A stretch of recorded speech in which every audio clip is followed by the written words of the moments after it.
Just get your mind together.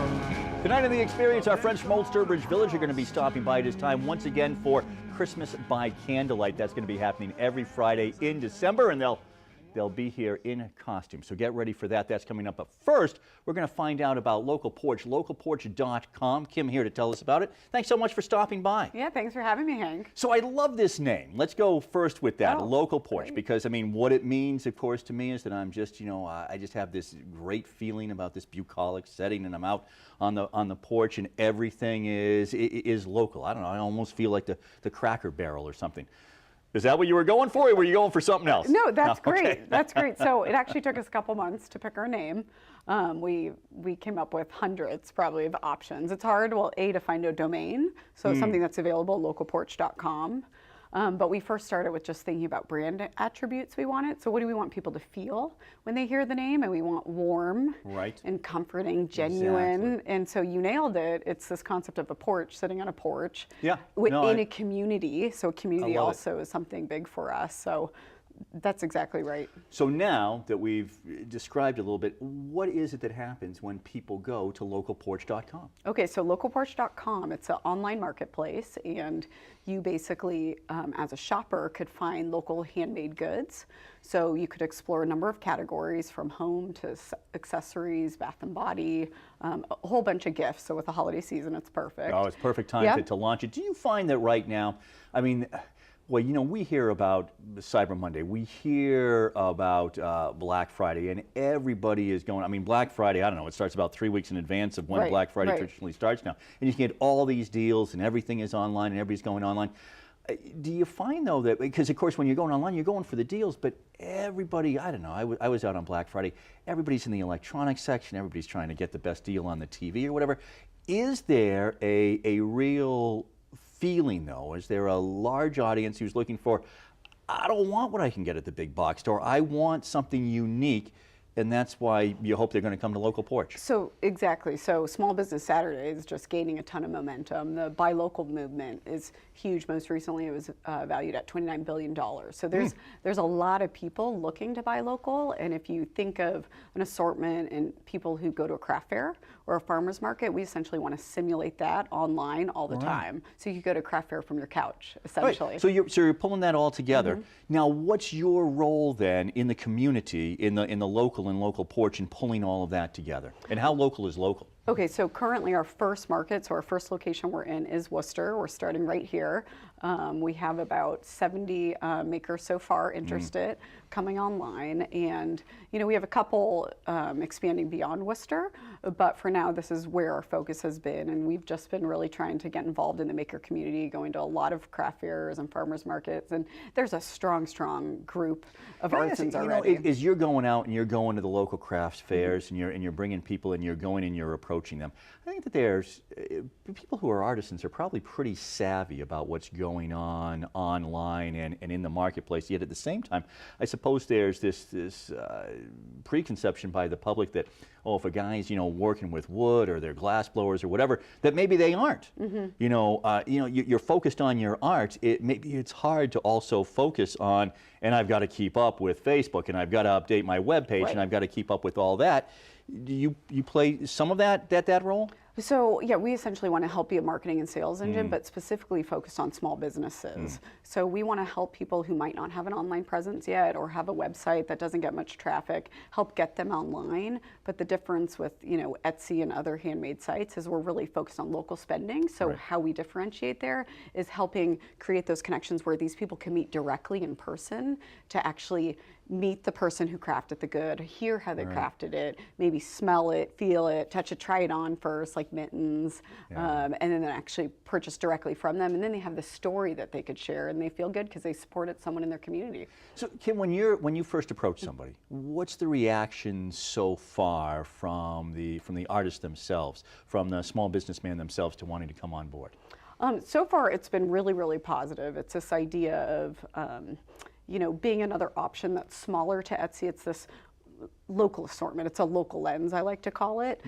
So you're not up against as many competitors, right? It's a smaller assortment, but for consumers that's great because it's a little less overwhelming, and they get that. They seem to get it right away. And then this facilitating of in-person meetups. Think about things like furniture. Coffee tables are huge. You're not going to ship furniture. So this idea of, wow, I could be online, but really it's to facilitate offline transactions, meaning to actually connect in person. So it's great because we're covering a bunch of artisans that might not choose to sell on other e-commerce sites today because they don't want to be in the shipping business. Yeah, and I would think that for the consumer, or for me as the customer, I go to the site and it's going to be some one-stop shopping, but it's also going to be this quality. And I didn't realize that that the Small Business Saturday was quite as big. Would you say $29 billion? I'm not quantifying the actual day of Small Business Saturday, but the buy local. I see, the buy local movement. Yeah, is 29 billion. But even that, I wouldn't have realized that. I mean, that it was quite that much. I mean, what you hear, of course, what gets put out there in the media is that the downtowns are dying. Everything is gone to the big stores. So it's wonderful to hear. We're reversing that a little bit. I think we've swung that direction very, very much so, but now we're kind of coming back the other way. The internet's really good at helping you find things from anywhere. And I think people want to be part of that.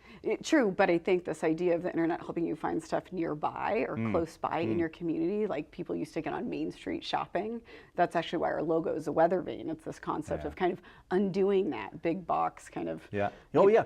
No, I agree. But I mean, I do think that there are an awful lot of people who are looking for that, but they feel good if they then go and are able to buy local, and you're making it pretty easy for them to be able to do so. So I asked in absolutely, you're supporting the people who are out there, you're approaching them. Are there certain types of people that you're looking for? I mean, if you already have somebody, I don't know, I'll use glass blower or a furniture maker, do you say, okay, I've kind of filled that niche, and you're looking for different types, or as many furniture makers as you can get? Or? So we want to round out categories before we actually expose them to our shoppers. So if we only have one in a particular category, we're not going to expose that yet. We want to make sure we have a nice, healthy supply. Think about going into a retail store. If you don't have enough, people are going to turn away. That's very true. Yeah. But no, right now, I mean, the local lens is going to narrow that. So we're accepting most people. We are a curated assortment, though. So that's really just to make sure there's nothing, offensive coming online. But that's important. Tell people what so curated. That just what that quality control is. Yep. So it's similar to with craft fairs. They're often curated or juried. So it's this idea of you submit an application, we review it. We'll hear a little bit more about how they make their goods. We'll see pictures, and we'll work with them to see if they're a fit. And if they are, if they fit our overall unified look and feel of the website that we're going for, then we'll accept them. Yeah, and that's important. And I guess that's where I was headed to when you go. I mean, you want to be able to have a selection. You want to be able to have that variety, because that does make the experience for the consumer that much better. And that's what I wanted to ask. So clearly the people who are, and I know it's only been up and running for a short time. People should go to localporch.com. But the folks who are on board, they're going to be excited about it. What has been? Is it too new to have gotten any feedback from some customers yet? From buyers and shoppers themselves. Just they're overwhelmed with what's nearby that they had no idea. So we have a map view, and you could actually see where people are located. So it's like, wow, this person's in Holden, right? They're right next to me, and I had no idea, and I'd had no way to find them otherwise. So it's almost addicting to discover what's around you. So far, that's been some really, really good feedback. Now, what's your background? Excited. I mean, how did you come up with this idea? How long has it been kind of percolating until it came to fruition? Going on 14 months. My background, I've spent the last 15 years or so in various industries, most recently e-commerce, but a number of industries. I worked at Wells Fargo Bank in financial services, their online wholesale division. I worked at a data warehouse company called Netiza. I worked for a variety of places for 15 years doing project or product management. And it was largely project, where you kind of just see a project through. But this idea of coming up with what the project is was really always exciting to me. So this idea of picking the strategy, picking the product you're going to build, just got more and more addicting over the last 5 years. Right, and really get some of your creative juices going. So the 14 months that you have been working on this, and now congratulations that it is up, that it's running, that we can go to there.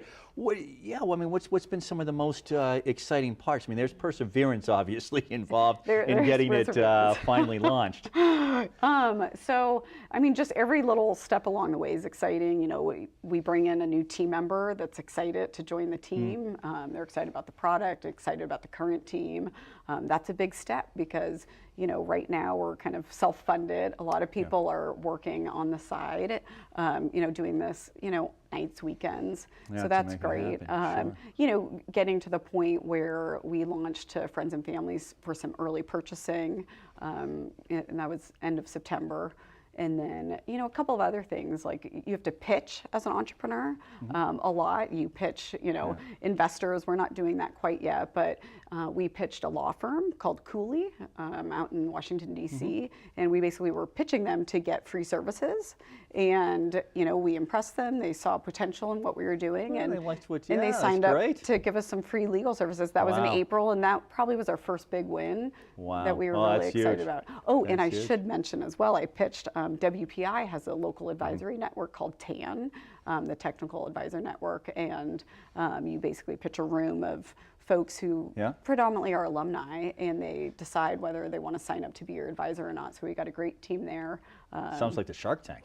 It's a little like the Shark Tank, and it was tremendous. I'm part of an incubator called the Worcester Clean Tech Incubator, and Joe Bush there helped me get into this advisor network. So it's terrific. It's very exciting. A lot of stuff has happened over the last terrific year. project. Congratulations to you for launching Local Porch. The best thing that we can do is right now, perfect time for us to go check it out, maybe get some cool gifts for the holidays. Yeah, check it out. Exactly. It's a great time for holiday shopping, and follow us on Facebook, Instagram, Google+. You know, there's nothing better than buying a gift that's local. The sense of pride you get it is awesome to support a local small business. Absolutely, and easy for us to hook up. Thank you so much for coming by and telling us about it. Appreciate it. Hey, coming up, we're going to be visiting with our friends from Old Sturbridge Village, and that's on the way on the Hank Stolz Experience. I've got this